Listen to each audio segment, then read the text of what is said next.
the students. Respect me and I respect them for their thoughts. Hello, educators and future educators.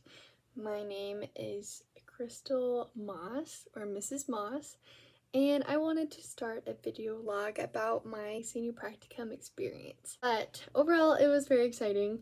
My 3 goals for my IPLP is to have more confidence, be able to make better expectations with the students, and have better class management. And the last one was to do more science lessons. Like the beginning steps of each one. For confidence, I did my best through the days to be as confident and happy as I could. I wanted the teacher to know for sure, even if I was tired, that I was happy to be there and that I wanted to be there to teach, and I wanted to be there for her and for the students and to help, and I wanted to seem confident in what I was doing. And I think from my point of view, I did a pretty good job with that, even though it can be a little scary, especially being in a new school, but I did my best. For science, the first couple steps that I did was I contacted my teacher about doing science lessons, and I brought my science binder. I went through it with her, and I told her some of my favorites or ones that I wanted to try, and how they can be implemented into the curriculum. And she mentioned that they needed to talk about landforms, graphing, measure. Super exciting. I was super happy to be there. And my final goal was expectations, and one thing that brought me peace was to read children's books. And so I wanted to bring that into my classrooms to give them the expectations that I respect them and that I want to bring reading into their lives. And also, books have a lot of stories. Books tell multiple meanings.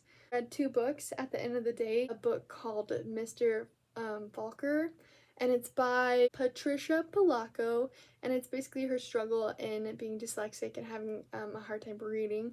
And after we read the book, I ask them what they got from the message, and I share my point of view.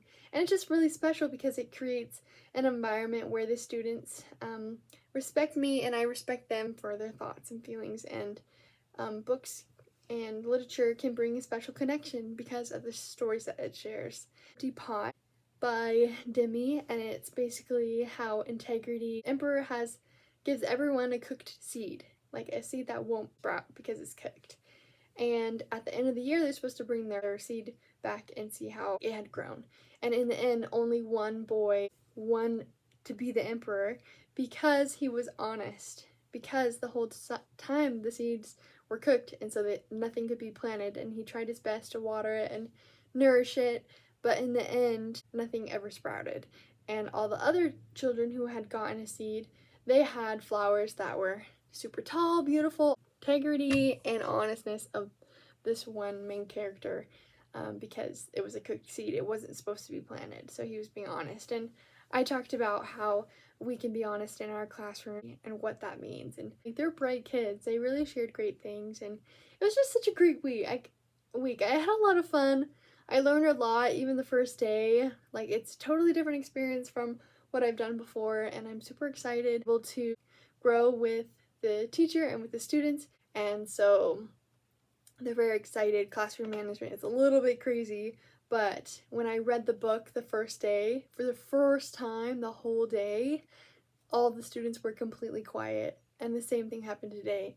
And it just amazed me, like, what the power of a story can do, how it can touch their hearts. So it's super exciting. But I will continue to work on my goals. I definitely want to teaching science lessons, and she said after the 9th I can teach a lesson every day if I wanted to.